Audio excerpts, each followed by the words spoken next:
There are wounds deeper than defeat, wounds no gold can heal, no walls can hide. Because sometimes what is taken is not a kingdom, but the spirit that gives the kingdom life. The statue of Marduk had vanished, dragged away like war booty. The temple stood hollow. The ceremonies ended. And in the silence that followed, an entire people were left asking the same impossible question. Will the god ever return? The centuries after the fall of the Kassite dynasty are complex, often obscure, and politically fragmented. Elamite interventions continued. Dynasties changed. Border pressures remained constant. Yet in this period, one Babylonian king would later stand out as a heroic restorer, Nebuchadnezzar I. Ruling in the 12th century BC, Nebuchadnezzar I is remembered above all for his campaign against Elam and for one symbolic triumph of overwhelming importance, the return of the statue of Marduk. The background to this moment was one of humiliation. The Elamites had attacked Babylonia, carried away prestigious objects, and taken Marduk's image from Babylon. For a people who understood kingship, urban identity, and divine favor through the presence of the city's patron god, this was spiritually devastating. Nebuchadnezzar's campaign against Elam thus became more than war. It became redemption. A poetic inscription describes the difficulties of the march, the heat, the dryness, the strain on horses and soldiers, and then the decisive battle of the river Uglai. The hand of Marduk has granted us this victory. There, the Babylonian king defeated the Elamites and, according to later tradition, restored Marduk to Babylon. Marduk, the great Lord, returns. Triumph and renewal. This act elevated him to legendary status. A king who defeats the enemy is admirable. A king who brings the god home saves the world. That is how the story functioned in Babylonian memory. Even so, the wider political reality remained troubled. The state never fully recovered the kind of strength it had known under Hammurabi or the long Kassite order. Agricultural contraction, demographic decline, and administrative weakness seemed to mark parts of the period. Yet culturally, Babylonia continued to produce works of enduring significance. This is one of the most fascinating aspects of Babylonian history. Political instability did not prevent literary and theological creativity. In fact, sometimes the pressure of disorder sharpened the need to think about suffering, cosmic justice, and divine kingship. It was in broad terms during the later second millennium that texts such as the standard Babylonian epic of Gilgamesh took shape in forms closer to those known today. Another work, often compared in spirit to the Book of Job, is Ludlul Bel Nemeki, I Will Praise the Lord of Wisdom, a profound meditation on innocent suffering and the inscrutable nature of divine judgment. Perhaps even more important for Babylon's later identity was the spread and canonization of Enuma Elish, the Babylonian epic of creation. In it, Marduk defeats chaos, brings order to the cosmos, and is elevated as king of the gods. Babylon becomes the earthly center of this cosmic order. The message is unmistakable. Babylon is not only a political capital, it is the city through which the universe itself is imagined as ordered. That theological claim would have enormous power in later centuries. Even when kings were weak, even when enemies raided, even when regions broke away, Babylon could still imagine itself as the divinely anchored center of the world. That idea would survive many catastrophes. As the second millennium gave way to the first, Babylonia entered an era of chronic instability. New tribal and semi-tribal groups, especially Arameans and later Chaldeans, settled in or moved through the region. Some gave up older nomadic patterns and integrated into the landscape of towns, fields, marshes, and canals. Others raided. Some became local power brokers. Over time, they reshaped the political and social fabric of Babylonia. This period is difficult because the sources are uneven and dynastic succession is often murky. King lists preserve names, but the wider structures behind them are not always clear. Some dynasties were short-lived. Some kings may have been little more than powerful local rulers later dignified with the title of king. What is clear is that Babylonian royal authority weakened dramatically. Assyrian raids became more frequent. Aramean and Chaldean groups competed across the countryside. Holy cities and temples suffered from plunder and disruption. The annual cultic rhythms that had long helped hold the land together were repeatedly interrupted. Yet even in this instability, Babylon remained a prize worth claiming. That is the paradox at the heart of its history. A weak Babylonian monarchy did not make Babylon unimportant. It made the city even more tempting to others. Whoever could occupy Babylon and perform kingship there could claim a legitimacy unavailable elsewhere in southern Mesopotamia. This is why so many later powers, Assyrian, Chaldean, Persian, would insist on taking the title King of Babylon rather than merely ruling the city from afar. The title mattered because the city mattered. In the 9th and 8th centuries BC, Assyria's expansion accelerated under a new generation of aggressive kings. Babylonian rulers of this time often appear as reactive figures, struggling to defend a shrinking political space. Some, like Nabu-apla-iddina, left notable monuments such as the beautiful sun god tablet, which presented the king in the presence of Shamash and echoed older artistic traditions. These acts matter because they show Babylonian kings still insisting on continuity with the deep past. But beauty does not stop empire. Assyria was coming. And this time, it would come not only with armies, but with a more sophisticated understanding of how to exploit Babylon's internal divisions. By the 8th century BC, Assyria had become the sole superpower of the ancient Near East. This transformation was due in large part to Tiglath-Pileser III, one of the greatest imperial reformers in Assyrian history. He reorganized administration, tightened control over provinces, strengthened military structures, and turned Assyria into a far more efficient and expansive machine.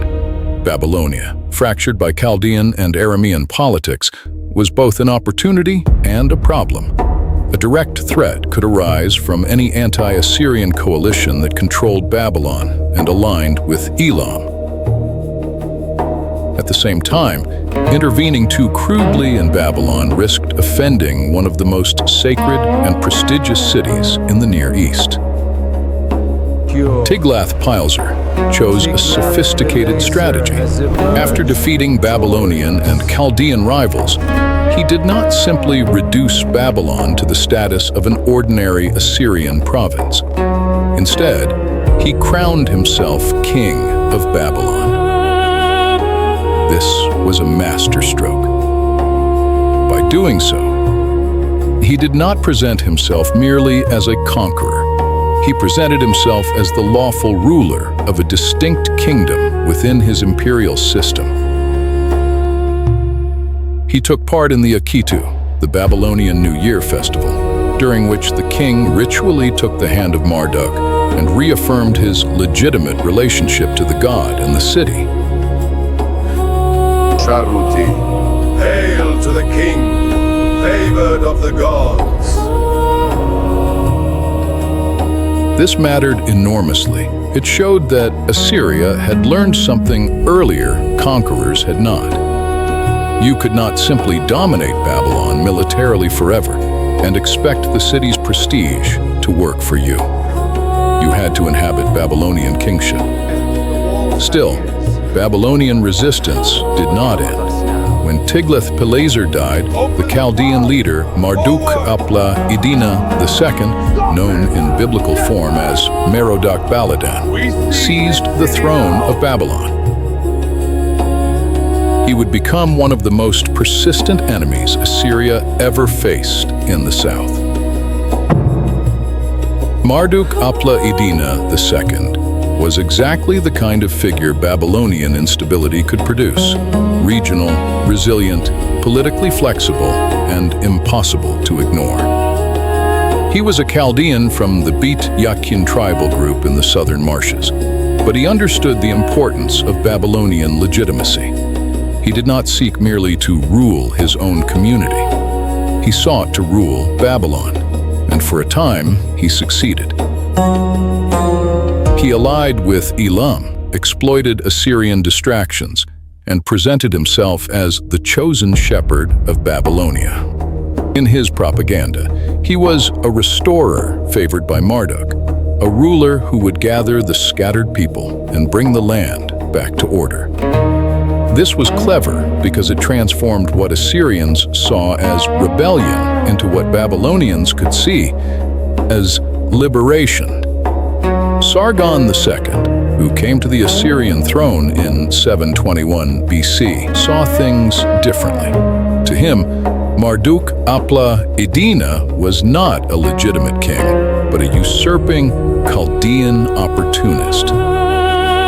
Assyrian propaganda stressed his foreignness, his unreliability, and his opposition to divine order. The conflict between the two men was therefore military, political, and ideological all at once. At first, Sargon was distracted by pressing matters elsewhere, especially in the Levant and against Urartu. This gave Marduk-apla-iddina time to govern Babylonia with some effectiveness. There was economic activity. Temples were restored. Tax exemptions were granted. He built support. But Sargon eventually returned. In 710 BC, Assyrian forces marched into northern Babylonia. Marduk-apla-iddina fled Babylon rather than risk catastrophe there.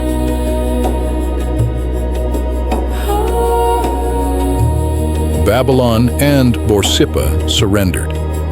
Sargon entered the city and performed Babylonian kingship, including participation in the Akitu. Again, the pattern is crucial. The Assyrian conqueror did not merely seize the city. He allowed the city to crown him in its own idiom.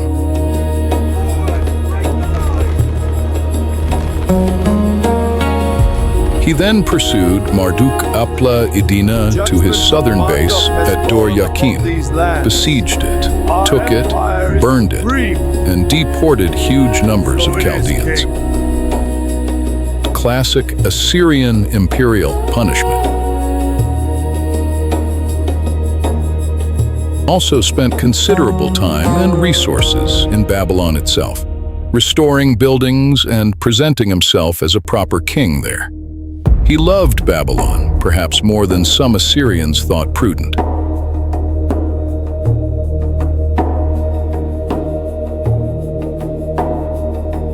That love would become politically charged after his death. He was killed in battle in Anatolia, and his body was not recovered. This was seen as a terrible omen. In Assyrian thought, failure to receive proper burial was a dreadful fate. Some interpreted it as a sign of divine displeasure. Sennacherib would respond in a very different way. where Sargon had tried to win Babylon, Sennacherib would come to hate it. Few episodes in Mesopotamian history are as dramatic as Sennacherib's war against Babylon. When Sennacherib took the Assyrian throne in 704 BC, he inherited not only an empire, but a problem that seemed impossible to solve. Babylonia remained unstable. Chaldean groups persisted in the south. Elam kept interfering. Pro-Assyrian arrangements kept collapsing. Marduk-apla-iddina returned from exile like a curse that refused to lift. Sennacherib's first campaign against him brought victory. Marduk-apla-iddina fled again, abandoning camp and treasure. But eliminating one rival did not secure Babylonia. Sennacherib deported hundreds of thousands of Chaldeans and Arameans from various cities, seeking to strip potential rebel support from the country. He appointed a Babylonian noble, Bel-ibni, as king, a man raised in the Assyrian court and presumably loyal. It did not work. Bel-ibni was removed after only a few years. Sennacherib then installed his own son, Ashur-nadin-shumi, as king of Babylon. For a moment, things seemed calmer. Then Sennacherib made one of the greatest strategic blunders of his reign. In 694 BC, determined to cut off Elamite support for southern rebels, he launched a maritime campaign against Elam, sending forces across the Gulf. It was bold, it was innovative, and while he was away, the Elamites retaliated in the most devastating way possible. They invaded Babylonia. Sippar fell. Ashur-nadin-shumi was captured and handed over by Babylonian elements to Elam. He was almost certainly executed. For Sennacherib, this was not simply geopolitical defeat. It was personal. His son had been lost. Babylon had, in his eyes, betrayed him. What followed was a cycle of sieges, rebellions, and brutal campaigns. New rulers rose and fell. Elam continued to support anti-Assyrian forces. The city of Babylon endured famine under siege. Contemporary documents describe corpses filling the squares because there was no one to bury them. Grain prices soared. Gates remained shut. Hunger hollowed the city from within. Finally, in 689 BC, after a siege lasting many months, Sennacherib broke through. What he did next was extraordinary. Even by Assyrian standards, he slaughtered inhabitants. He looted treasure. He deported people. He seized the gods. He tore down walls and temples. He dug channels and flooded the city's foundations. In his inscriptions, he boasts of reducing Babylon so thoroughly that its site would be forgotten. I moved swiftly against Babylon, whose destruction I strove for, and like the onset of a storm, I attacked. Like a mist, I enveloped it. I filled the city with their corpses. The city and its houses, from its foundations to its parapets, I swept away. I demolished. I burned with fire. The wall and the outer wall, the temples and the gods, the ziggurat of mud brick and earth, as many as there were, I tore down and deposited them into the Aratu Canal. In the midst of that city, I dug ditches and flooded its ground with water. The form of its foundations I destroyed, and I caused its devastation to exceed that of any flood, so that in later days, the ground of that city, its temples, its way, would be forgotten. This was more than a sack, it was an attempted erasure. Assyrian kings before him had conquered Babylon, They had plundered it, imposed rulers, and carried off Marduk. But Sennacherib aimed at something more radical, the destruction of Babylon as a center of memory and meaning. And yet, even this failed. Babylon could be physically ruined. It could not be conceptually annihilated. Its prestige was too deeply woven into the political and religious fabric of the Near East. Sennacherib himself would not enjoy a peaceful end. In 681 BC, he was assassinated in a temple amid dynastic conflict. The father who had tried to erase Babylon was gone. His son, Esarhaddon, would choose the opposite path. Understood that his father had gone too far. He inherited an empire shaken by dynastic violence and confronted by the terrible symbolic cost of Babylon's destruction. If Sargon II had perhaps loved Babylon excessively, and Sennacherib had hated it destructively, Esarhaddon sought balance. Let Babylon be great again. Bring stones from the mountains and timbers from the forests. Every ruin must become a new. He ordered Babylon rebuilt. He restored and repopulated the city. He rebuilt Esagila. He cultivated favor with Babylon's elites and priesthood. Letters from governors speak of Babylonians blessing him as the king who returned captives, restored the city, and brought joy back to the land. This was not altruism. It was imperial intelligence. Babylon could not simply be ruled as a crushed ruin. Its symbolic capital was too important. Its cooperation mattered. Esarhaddon generally handled Babylonia with more care than his father had.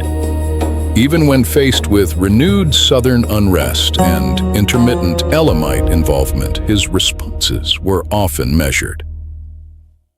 A son of Marduk Apla-iddina, who fled to Assyria, was pardoned and even appointed governor of the Sealand. Peace was made with Elam at one stage.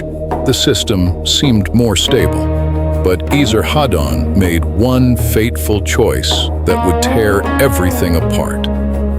He designated his younger son, Ashurbanipal, as heir to Assyria and his elder son, Shamash-shum-ukin, as king of Babylon.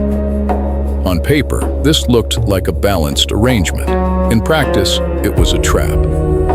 Shamash-shum-ukin held the royal title in Babylon, but the true structure of power remained dominated by Assyria and by his younger brother. Officials in Babylonia often bypassed him and communicated directly with Ashurbanipal. Major building projects in Babylonia were credited to Ashurbanipal. Assyrian oversight remained intense. For a while, peace held, then resentment won. In 652 BC, Shamash-shum-ukin rebelled. This was not a mere provincial revolt. It was a dynastic civil war with enormous symbolic stakes. Many in Babylonia preferred even an Assyrian king in Babylon, who sought independence over perpetual subordination to Nineveh. Elam supported the rebellion. Chaldeans, Arameans, and others joined. The war lasted 4 years. Ashurbanipal's imperial machinery eventually proved too strong. Babylon was besieged. Famine returned. In 648 BC, the city fell. Shamash-shum-ukin is believed to have died in a fire in his palace. Ashurbanipal then moved ruthlessly against all who had supported the rebellion, with particular vengeance directed at Elam. Susa was looted.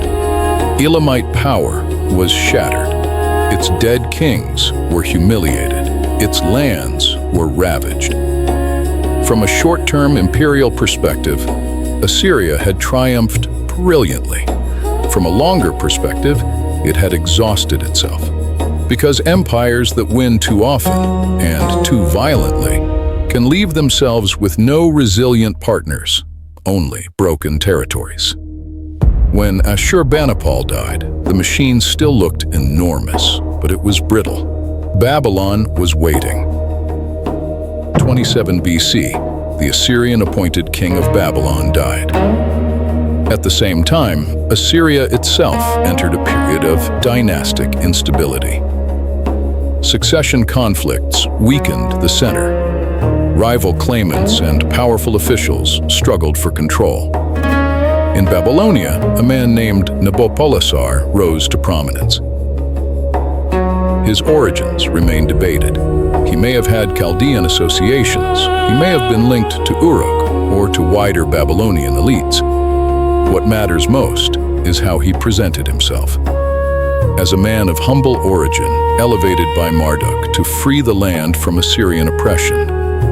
This is classic Babylonian royal ideology with a revolutionary edge.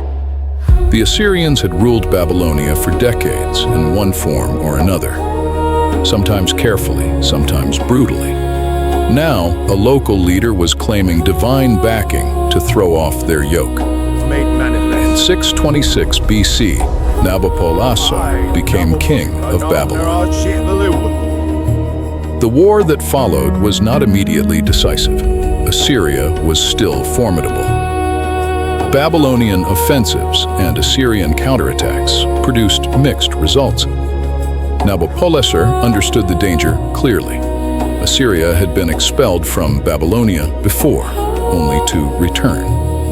If Babylon wanted lasting freedom, Assyria itself had to be broken. This is where the strategic brilliance of Nabopolassar shows. He sought alliance with the Medes, an Iranian people to the east under King Siagters. The Medes too had reasons to hate Assyria, which had long interfered violently in the Zagros and beyond. Their interests aligned with Babylon's in one overriding objective: the destruction of Assyrian power. Together, the Babylonians and Medes began to dismantle the empire. In 614 BC, Ashur, the ancient Assyrian religious heartland, fell to the Medes. And Nabopolassar arrived at its ruined remains and formalized the alliance with Siaxares. In 612 BC, the coalition turned against Nineveh itself. Nineveh was one of the largest, wealthiest, and most magnificent cities in the world. Its walls were vast. Its palaces enormous. Its kings had terrorized the Near East for generations. Now it was under siege. After 3 months, Nineveh fell. The city was looted and destroyed. The Assyrian king Sin-shar-ishkun died in the catastrophe. Though remnants of Assyrian resistance continued in the west for a few more years under Ashur-uballit II, the empire was effectively broken. By 610 BC, with the fall of Haran, the Assyrian Empire had ended. This was one of the great reversals of ancient history. Babylon, which had been humiliated, besieged, burned, and subordinated for generations, had helped destroy the very empire that seemed invincible. Nabopolassar did not simply liberate Babylon. He repositioned it as the center of a new great power. The Neo-Babylonian era had begun. If Nabopolassar restored Babylonian independence, his son Nebuchadnezzar II made Babylon unforgettable. Nebuchadnezzar came to the throne in 605 BC after proving himself in war, most notably against Egypt at Carchemish. The fall of Assyria had left a political vacuum across the Levant and former imperial territories. Egypt sought influence in the West. Babylon moved to block it. Nebuchadnezzar's victory secured Babylonian dominance over large stretches of the eastern Mediterranean world. What followed was a reign of military power, administrative control, and spectacular building activity. Forward, smash the gate, show them no mercy. In the West, Nebuchadnezzar moved against cities and kingdoms that resisted or shifted allegiance. Ashkelon was destroyed. Judah became one of his most famous targets. When the Judean king Jehoiakim switched allegiance toward Egypt, Nebuchadnezzar eventually marched on Jerusalem. The city fell in 597 BC. A new king, Zedekiah, was installed.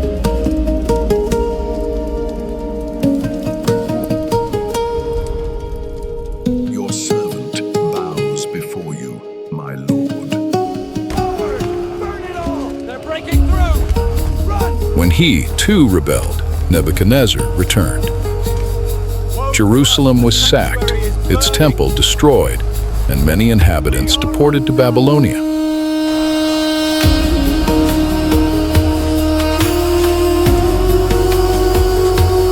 Keep moving! Stay in line! Forward! These campaigns were harsh, but they also reflect how Neo-Babylonian imperial strategy worked. Rebellion had to be punished not only to regain territory, but to preserve the image of inevitability.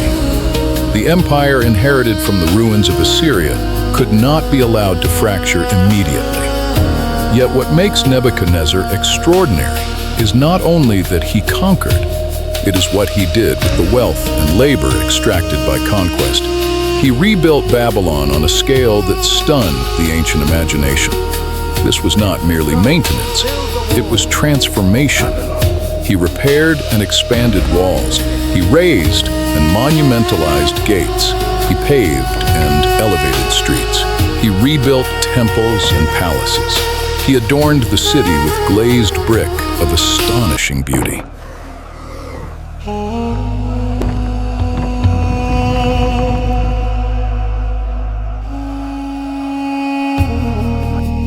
The famous Ishtar Gate, with its deep blue surfaces and reliefs of bulls and dragons, remains one of the greatest achievements of ancient architecture and urban display. Nebuchadnezzar's own inscriptions are full of building language. He speaks of laying foundations deep at the water table, using asphalt and baked brick, installing great cedar doors and adorning gates so magnificently that humankind would gaze in wonder. This is royal self-presentation at its finest, but archaeology confirms the basic picture. Babylon under Nebuchadnezzar was rebuilt into a city of monumental processional ways, impressive defenses, expansive palatial spaces, and richly restored cultic centers. The city's sacred geography mattered profoundly. Esagila, the Temple of Marduk, and Etemenanki, the towering ziggurat often associated with later traditions about the Tower of Babel, anchored Babylon's religious and symbolic centrality. The annual Akitu festival dramatized the relationship between the king, the god, and the city. Political order was not abstract. It was performed physically through architecture and ritual.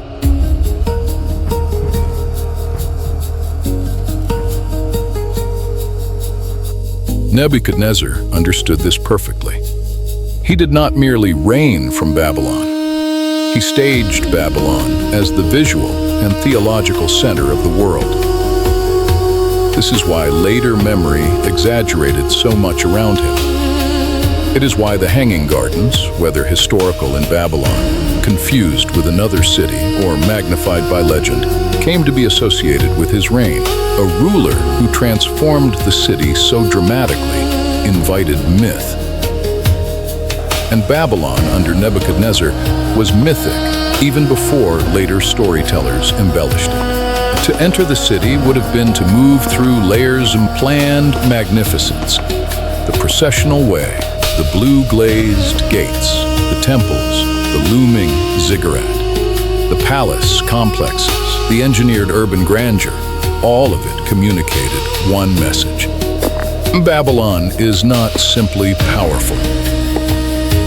Babylon is the proper center of human order. The city's glory under Nebuchadnezzar was not merely aesthetic, it was ideological.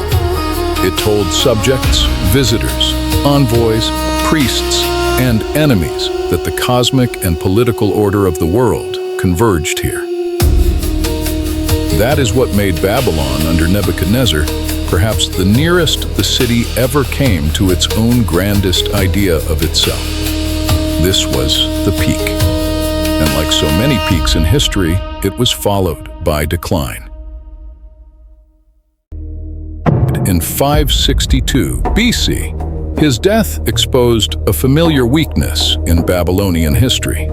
Magnificent rulers did not guarantee durable succession. His son, Amel-Marduk, ruled only briefly before being overthrown by his brother-in-law, Neriglissar. Neriglissar reigned for 4 years, campaigned in Anatolia, then died. His son, Labashi-Marduk, lasted only weeks before he too was deposed. The throne then passed to Nabonidus. Nabonidus is one of the most fascinating and controversial kings in Babylonian history. He was intelligent, religiously serious, and highly unconventional. Unfortunately for Babylon, some of the ways in which he was unconventional struck at the very foundations of what a Babylonian king was expected to be. Traditionally, the king of Babylon had to maintain an intimate public relationship with Marduk and with Babylon's ritual life. This was not optional decoration. It was part of kingship itself. The annual Akitu festival, the proper conduct of offerings, the visible presence of the king in the capital, these were all central to the health of the state. Nabonidus, however, showed extraordinary devotion to the moon god Sin. This alone was not a crime. Mesopotamian religion was full of powerful cults and multiple centers. But Nabonidus's behavior went much further. He spent long years away from Babylon in the oasis of Taima in northern Arabia. He left his son Belshazzar in charge as regent. Babylonian chronicles complain repeatedly that because the king was absent, the Akitu festival was not properly celebrated. This was politically disastrous. A king may be absent physically for a time, but if his absence disrupts the ritual order of the capital and alienates the priesthood of Marduk, he begins to unravel his own legitimacy. Nabonidus does not seem to have understood this, or at least he did not prioritize it correctly. He had religious interests elsewhere. He pursued campaigns. He may have believed he was acting piously and insightfully, but to many in Babylon, he looked like a king neglecting the city whose title he bore.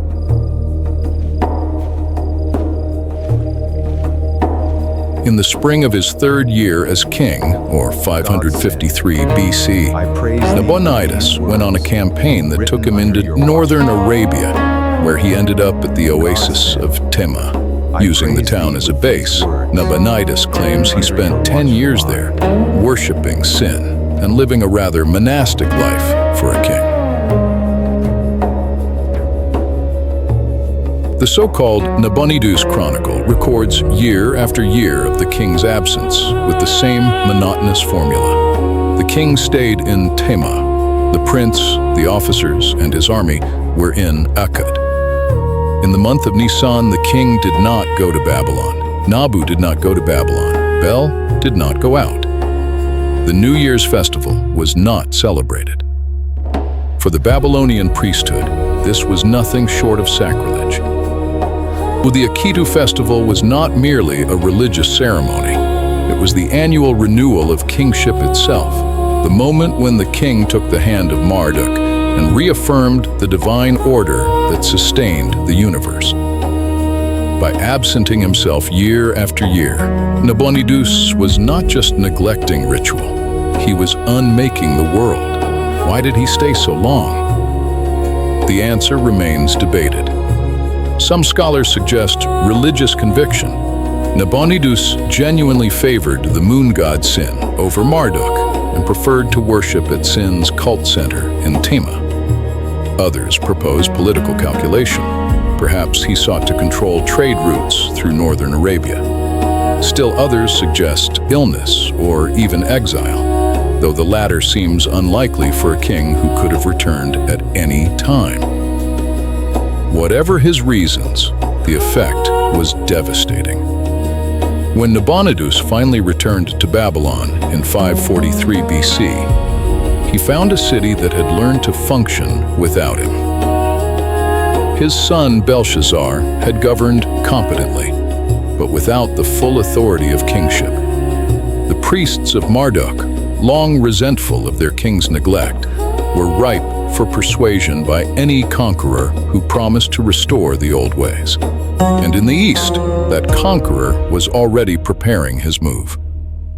Cyrus of Persia had united the Medes and Persians, defeated Croesus of Lydia, and now commanded an empire that stretched from Anatolia to the Iranian plateau. Babylon, rich but divided, lay in his path. The 10 years at Tema would prove to be the most costly absence in Babylonian history. 550 BC, a man named Cyrus overthrew his Median overlord and united the Persian and Median peoples under a single crown. 10 years later, he ruled an empire that stretched from Anatolia to the Iranian plateau. And now, in 539 BC, he was marching on Babylon. Nabonidus had finally returned from Tema, but the years in the desert had not prepared him for this. The Persian army moved with terrifying speed. Cities fell. Resistance crumbled. Messengers arrived daily with worse news. The Babylonian army met Cyrus at Opis. It was not enough. The Persian war machine, forged in decades of conquest, smashed through the defenses. Babylonian soldiers died or fled. The route to Babylon lay open. Nabonidus did not stay to defend his capital. He fled. Some say he went to Borsippa. Some say he tried to reach the south.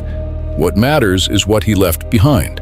A city without a king, a people without a leader, and priests who had long ago stopped believing in him.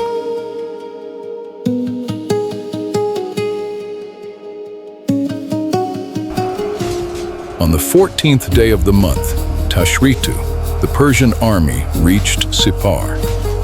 The city surrendered without a battle. The gods of Sippar did not resist. The walls did not hold. The people watched as Cyrus's soldiers marched through their streets, and no one raised a hand against them.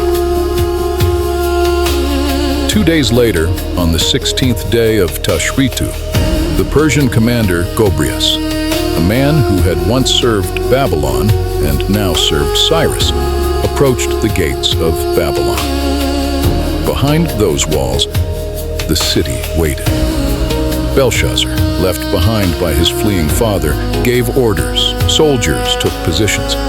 Priests prayed in the temples. The people of Babylon, who had seen so many conquerors come and go, waited to see what this one would bring.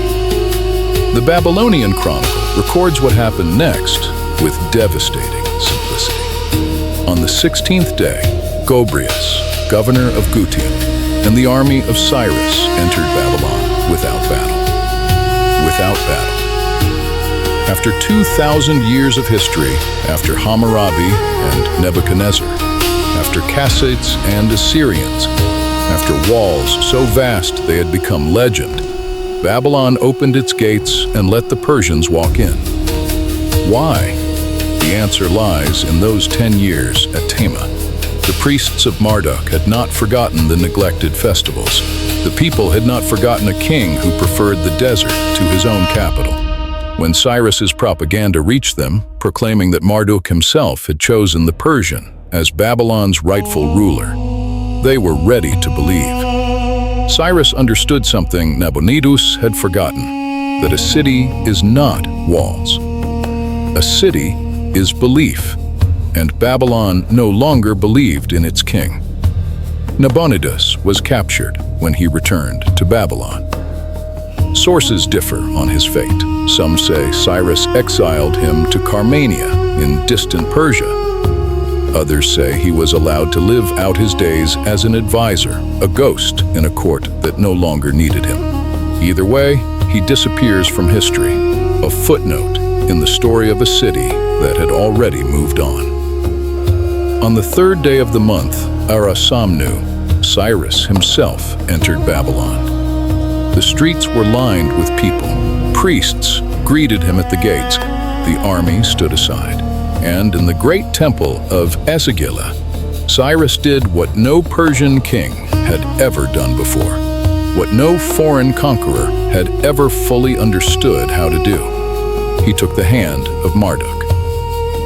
The Cyrus cylinder, discovered in the ruins of Babylon in the 19th century, records his words. When I entered Babylon in peace, I established my royal dwelling in the palace amid jubilation and rejoicing. Marduk, the great lord, bestowed on me as my destiny the magnanimous heart of one who loves Babylon, and I daily attended to his worship. This was not mere propaganda. This was legitimacy.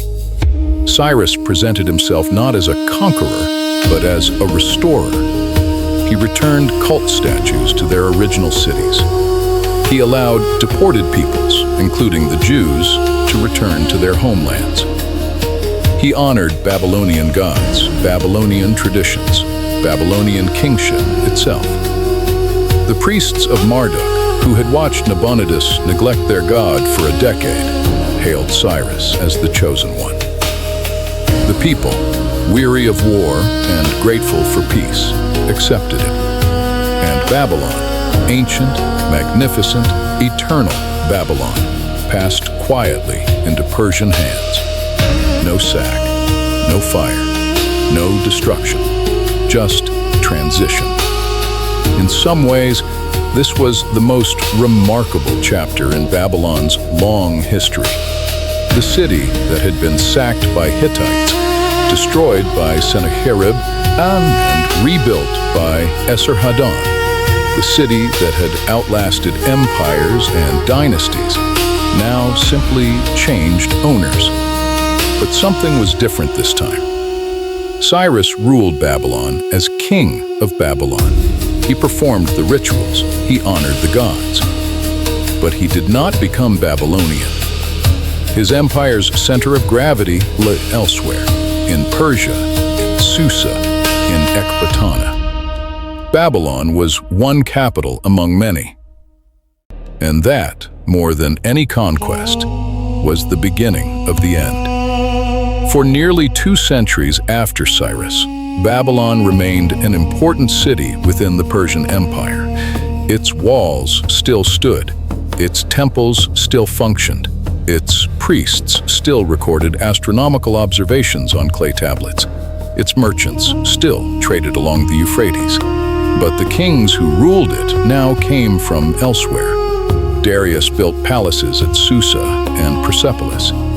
Xerxes, according to some accounts, punished Babylon for rebellion to temples. Alexander the Great, centuries later, would dream of making Babylon his capital, only to die there before the dream could be realized. Alexander's death in 323 BC marked another turning point. His empire fragmented. The Seleucids, his Greek successors, ruled Mesopotamia from their new capital at Seleucia on the Tigris. a city built to replace Babylon, to draw away its population, to make it irrelevant. It worked. Slowly, inexorably, Babylon began to empty. The Parthians came next. They admired Babylon's antiquity but preferred their own capitals. The city shrank further. By the time of the Roman Empire, Babylon was a curiosity, a place travelers visited to see ruins, to remember what had once been. The great walls, once wide enough for chariots to race along their summit, crumbled into mounds of earth. The Ishtar Gate, its blue glazed bricks still brilliant after centuries, slowly sank beneath the desert sand. The Temple of Marduk, where kings had taken the god's hand and renewed the covenant between heaven and earth, became a haunt for foxes and owls. Around the year 100 AD, someone in Babylon, perhaps a priest, perhaps a scholar, perhaps just a man who remembered, inscribed the last known cuneiform tablet. It was an astronomical text, calculations of planetary movements, the kind of thing Babylonian scribes had been doing for 2,000 years. After that, silence. The language of Hammurabi, the language of Nebuchadnezzar, the language of Gilgamesh and Enuma Elish and Ludlu-bel-Nemeki fell silent. Akkadian was no longer spoken, no longer written, no longer read. The civilization that had given the world law and literature, mathematics and astronomy, the division of the hour into 60 minutes and the circle into 360 degrees, passed into memory. Centuries earlier, a Babylonian priest named Berossus had written a history of his people. He wrote it in Greek. The original work is lost. Only fragments survive, preserved in the writings of later historians, to fit. But one fragment, preserved by Eusebius of Caesarea, contains a strange and haunting story. It tells of Nebuchadnezzar II, standing on the roof of his palace, seized by a divine vision. The great king prophesied to his people, "I, Nebuchadnezzar, foretell to you, O Babylonians, the calamity which is about to fall upon you, which Bel and Queen Beltis are alike unable to persuade the fates to avert. A Persian mule will come assisted by your gods, and will bring slavery upon you with his accomplice amid the pride of the Assyrians." We do not know why Berossus included this story. Perhaps he heard it from older traditions. Perhaps he invented it to explain what had happened to his people. Which either way, it captures something essential. Even at the end, even after everything, Babylon still saw itself as a place of prophecy, of meaning, of cosmic significance. The gods had spoken through its kings. The fates had been revealed within its walls. The world had once turned around it. Today, if you visit Iraq, you can see what remains of Babylon. The Iraqi government has rebuilt some parts, the palace, the processional way, parts of the Ishtar Gate. Tourists walk where Nebuchadnezzar once walked. They take pictures. They buy souvenirs.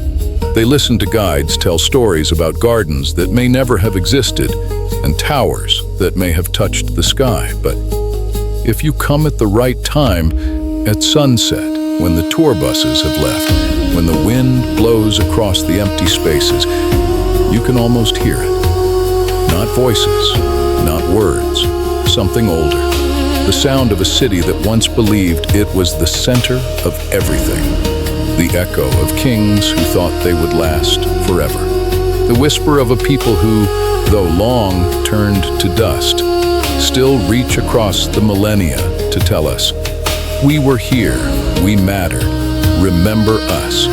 And we do remember. We remember Hammurabi, who turned a small kingdom into an empire. We remember Nebuchadnezzar, who rebuilt a city into a wonder. We remember Sennacherib, who tried to destroy it, and Esarhaddon, who tried to restore it, and Ashurbanipal, who could not hold it. We remember Nabopolassar, the son of nobody who brought Assyria down. We remember Nabonidus, who lost it all for a god in the desert. And we remember Cyrus, the Persian who understood that to conquer Babylon, you did not need to destroy its walls. You only needed to understand its soul.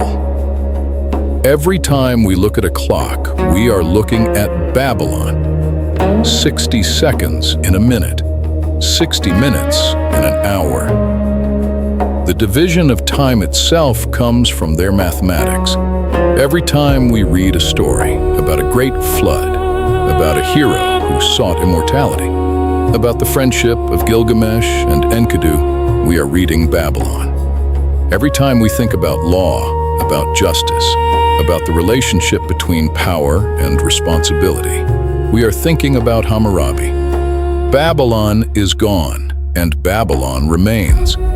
It remains in the words we still speak, the numbers we still count, the stories we still tell. It remains in the imagination of every person who has ever wondered what it would be like to stand at the center of the world. There are cities that become rich. There are cities that become powerful. And then there are cities that become something far more dangerous. Cities that stop being places and turn into symbols.